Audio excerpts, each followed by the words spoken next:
Caranya bagaimana? Supaya hati kita tetap lapang. Ketika kita melihat ada perbedaan kekayaan, ada perbedaan strata sosial, ada perbedaan jumlah istri, ada perbedaan kendaraan, ada perbedaan rumah, ada perbedaan luas sawah. Bagaimana supaya hati kita tetap lapang? Kuncinya adalah dengan mensyukuri. Mensyukuri apa yang sudah Allah berikan kepada kita. Kuncinya syukur. Ustaz, syukur. Ya gampang sih Ustaz. Nek hur ngomong syukur. Syukur. Untuk gue. Ya, gue tak nyupatani gue syukur, bersyukur kepada Allah. Ustaz, memang Ustaz, syukur itu kan enak diucapkan, tapi tidak mudah dipraktikkan. Nah, ini caranya membangkitkan syukur. Jadi kuncinya supaya kita tidak gampang iri, syukur. Supaya bisa syukur bagaimana? Dengarkan hadis Rasul sallallahu alaihi wasallam yang diriwayatkan oleh Imam Muslim.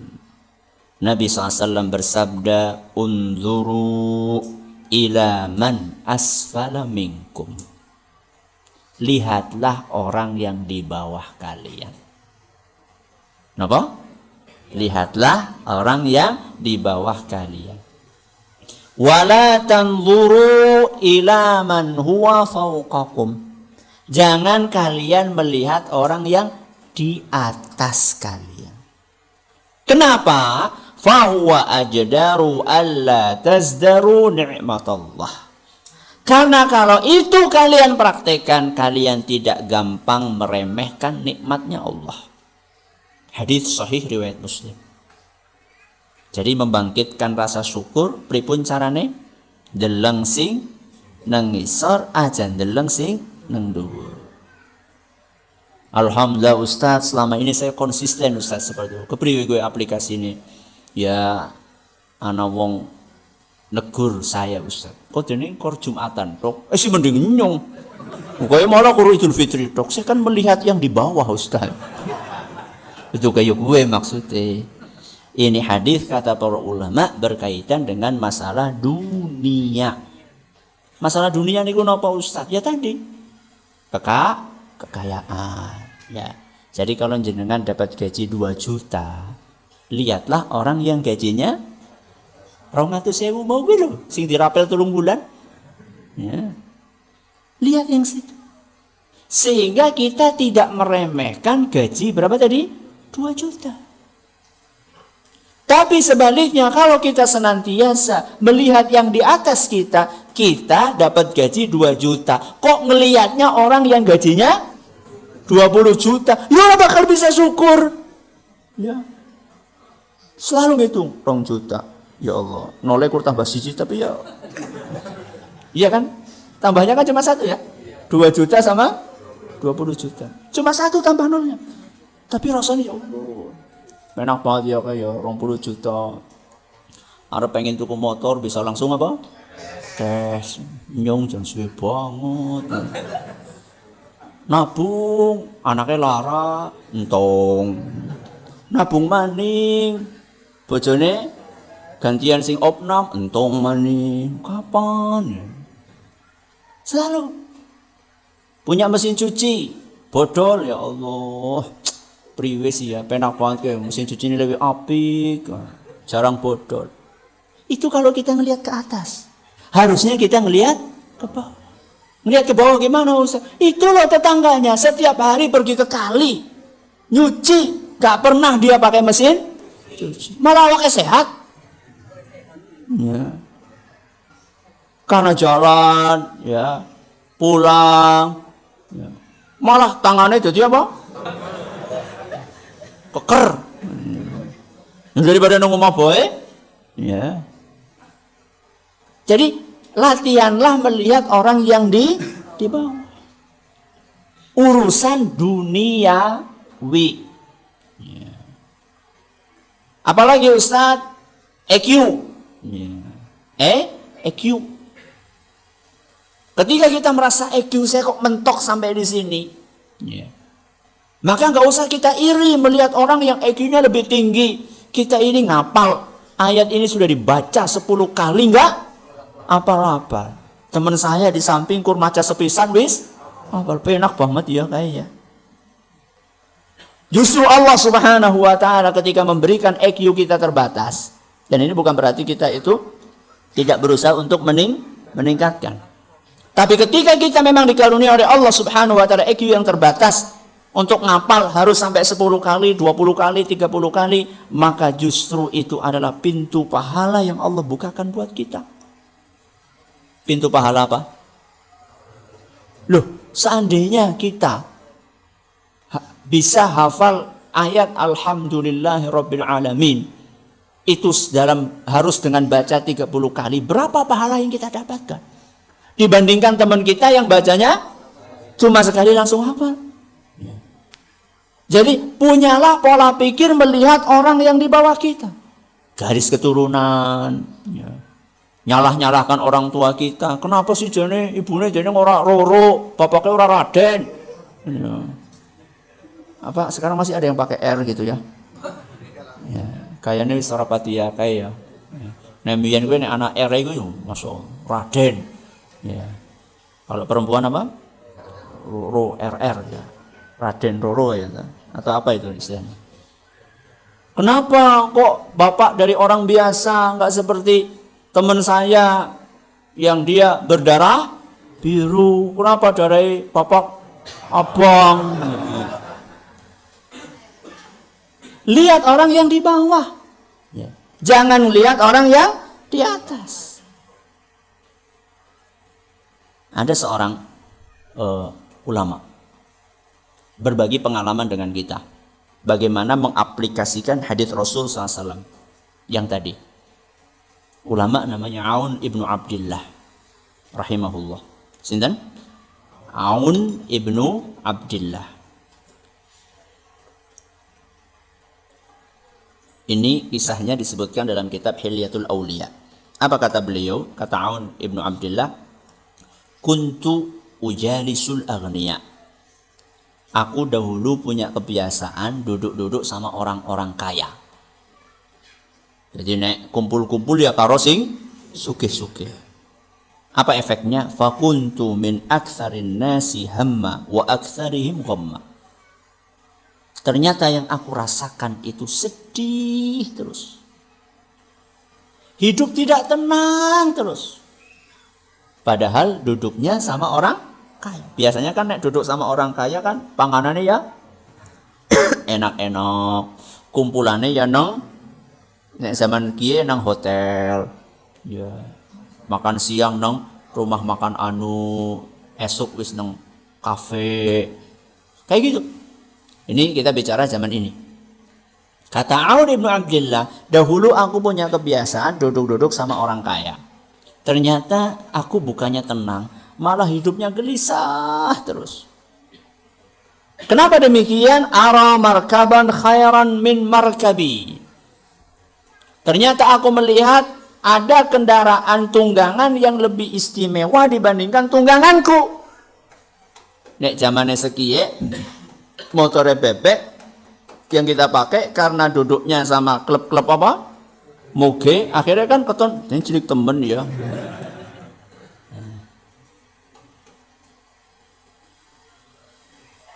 Sudah punya mobil, senang, masya Allah. Ya, walaupun mungkin mobil carry gitu ya, carry terus. Bisa naik banyak keluarga, masya Allah. Ya, begitu ketemu sama teman-teman yang mobilnya keluaran baru, ya. Ya, Kijang atau Avanza atau Xenia atau apa. Akhirnya mulai, ya Allah, jadi mobilku keton kepriwe, harus kusem, ya. Nanti ketika Allah karuniakan bisa beli yang lebih bagus, ya, Avanza misalnya. Nanti ketemu sama orang yang mobilnya Pajero. Ya. Akhirnya ya Allah, penak temen ya mobil kayak. Gak tenang. Karena selalu melihat ada orang yang kendaraannya lebih baik daripada kendaraanku. Karena dia duduknya selalu dengan orang kaya, gaulnya sama orang kaya. Ada sebagian orang karepe gaulnya kalau wong sing sugih-sugih, ben keton kaya wong sugih, padahal ya ora. Menyiksa diri dia. Terus apa kata Aun? Ya. Beliau melanjutkan wa thawban khairan min thawbi. Dan ketika aku duduk-duduk sama orang-orang kaya itu, aku saksikan ternyata baju dia itu lebih bagus daripada bajuku. Padahal perasaan dia awalnya keluar rumah ke kami wis apik, tapi begitu ketemu ana mereknya kan biasanya malah labelnya urung dicopot. Sampai cerita, tahu nggak? Itu limited edition. Ya, nang Indonesia sing bae kurang telu tok. Salah satu nih nyong. Sing nomor loro kae, nomor telu kae. Orang percaya kayak deleng kae. Ya. Padahal bisa saja dia itu KW, bisa saja. Ya. Ibu-ibu duduk sama sosialita. Ya. Si tase gue goleng gawa kayak gitu. Saya nggak tahu merek-merek tas gue apa. Ya. Oh, dewek tas anu kang pasar. Ya. Fa'ahtammu bidzalik. Kata Aun bin Abdillah, aku pun menjadi susah hidupku. Aku pun menjadi tidak nyaman karena selalu membanding-bandingkan apa yang kumiliki dengan yang dimiliki oleh orang lain. Ini fase yang pernah dialami oleh seorang ulama namanya Aun ibnu Abdillah. Ustaz, ulama juga mengalami seperti itu. Iya. Tapi bedanya endingnya. Akhirnya bagaimana? Para ulama kita melakukan kekeliruan, cepat perbaikan. Ya. Terpeleset, cepat bangun. Ya. Itu bedanya. Maka beliau ketika merasa kok ini ada yang keliru dalam hidupku. Kenapa aku jadi kayak gini? Kenapa hidupku tidak nyaman? Kenapa tidak bahagia? Setiap hari selalu membanding-bandingkan. Kalau zaman sekarang gadget. Ya, sudah punya HP ini ternyata keluaran lagi. Ya. Yang lebih bagus lagi. Yang kameranya lebih tinggi lagi. Yang bukanya pakai sidik jari. Ya. Sudah nggak lagi pakai password. Nanti lama-lama pakai mata, ya, iris mata. Lama-lama buka apa rambut dia. Ya. Akhirnya hidupnya tidak bahagia. Ya. Sudah punya jam yang bagus, ketemu temannya, kuwi regane pira? Ya, ora larang sih pira. Ya paling setengah M. Wih, udah masya Allah maning. Kayak ngapa sih rasanya jam regane apa? 500 juta kayak ngapa jajal aku jajal. Ya jadi sih biasa boh. Ya. Wah ini kan bisa melihat 5 waktu kota di dunia. Kapan gue metu mengana? Ya. Antara Grecol karo Kedung Bulu be pakai jam yang isinya ada 5 waktu kota dunia. Gue ngapa? Ya. Maka Aun bin Abdillah ketika melihat ada sesuatu yang salah dalam kehidupannya, beliau langsung memperbaiki diri. Fajalastul fuqara'a. Maka aku pun merubah teman dudukku. Kalau kemarin duduknya sama orang-orang kaya, sekarang beliau merubah duduk dengan orang miskin. Tembule karo wong kere. Apa efeknya? Fastarahtu. Sejak itulah hidupku menjadi tenang, menjadi nyaman. Kalau nggak percaya, coba. Jenengan duduknya sama orang-orang yang mungkin ekonominya biasa sekali. Berkunjung ke rumahnya orang-orang yang seperti itu. Banyak bersyukur kita.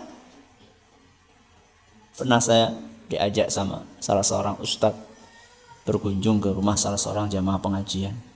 Ya. Masya Allah, Masya Allah. Ya.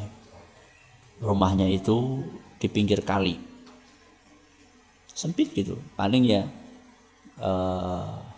mungkin sepertiganya masjid ini. Jadi masjid ini dibagi apa? 3. Itu pun di bantaran kali, pinggir kali.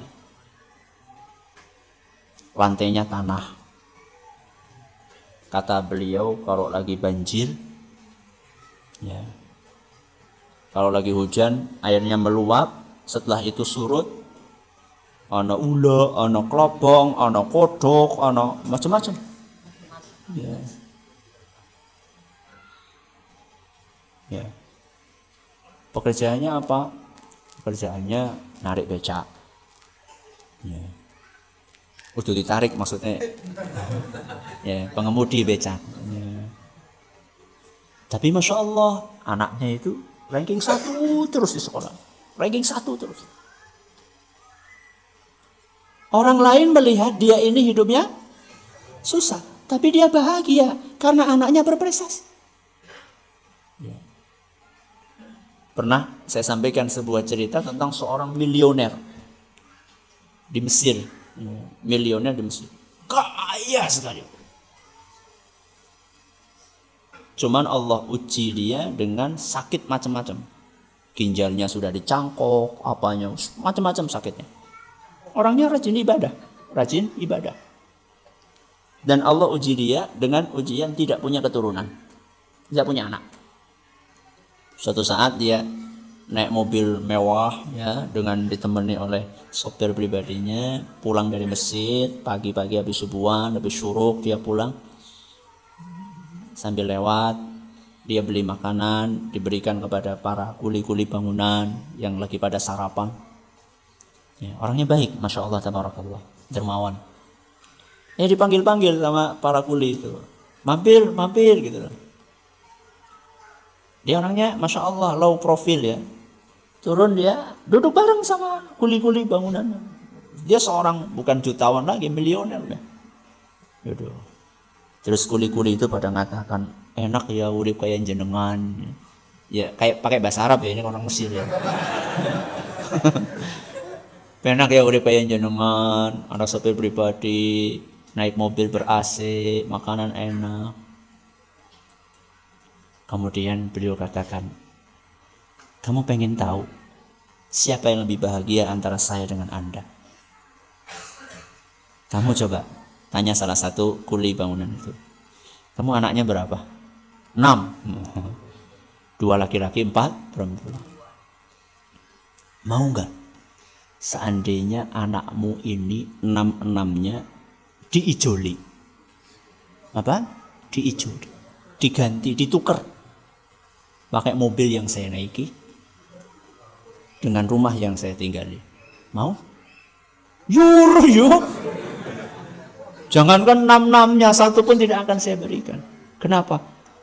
Mereka adalah jantung hatiku, mereka hiburan. Saya nggak punya anak, 1 pun nggak punya saya. Ya. Anda memandang saya bahagia, saya memandang Anda bahagia. Itulah yang tidak terlihat. Urip gue sawang sinawang, aja mung nyawang sing kesawang. Ya. Belum tentu orang yang kita pikir hidupnya bahagia seperti yang kita pikir. Ya. Belum tentu tetangga yang katanya rumputnya lebih hijau, benar-benar lebih hijau, belum tentu. Bisa jadi dia pun juga melihat rumput kita lebih hijau. Makanya Aun ibnu Abdillah begitu melihat ada sesuatu yang error dalam kehidupannya ini, beliau langsung perbaiki, duduknya sama orang-orang miskin. Setelah itu selesai masalah. Dia merasa paling bahagia, bajunya paling bagus karena ternyata dia duduk di situ dengan orang-orang yang bajunya jauh lebih sederhana. Kendaraannya paling bagus karena di situ pada nggak punya kendaraan.